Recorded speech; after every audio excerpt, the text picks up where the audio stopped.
కేంద్ర ప్రభుత్వానికి నిరసన చెప్పాలి, యూపీఏ ప్రభుత్వానికి, కాంగ్రెస్ చేస్తున్న మోసానికి వ్యతిరేకంగా తెలంగాణ ప్రజలకు మనం మళ్ళొక్కసారి పదవులు త్యాగం చేసి ప్రజల దగ్గరికి పోవాలని నిర్ణయం తీసుకున్నప్పుడు 6 మంత్రివర్గంలో మన వాళ్ళు ఉన్నారు, టీఆర్ఎస్ వాళ్ళు ఉంటే 5 ఇక్కడ హైదరాబాద్లో తెలంగాణలో ఉండే, ఒకే ఒక్క నాయన నరసింహారెడ్డి గారు మాత్రం విదేశాల్లో ఉండే ఆ రోజు.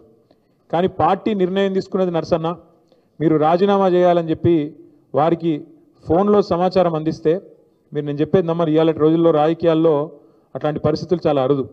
ఒక మంత్రి పదవి ఇచ్చిపెట్టాలంటే అలకట్ ముచ్చట కాదు. అట్లాంటిది నరసింహారెడ్డి గారు అక్కడ మనం ఇక్కడ అర్ధరాత్రి ఫోన్ చేస్తే సొంత దస్తూరితోని,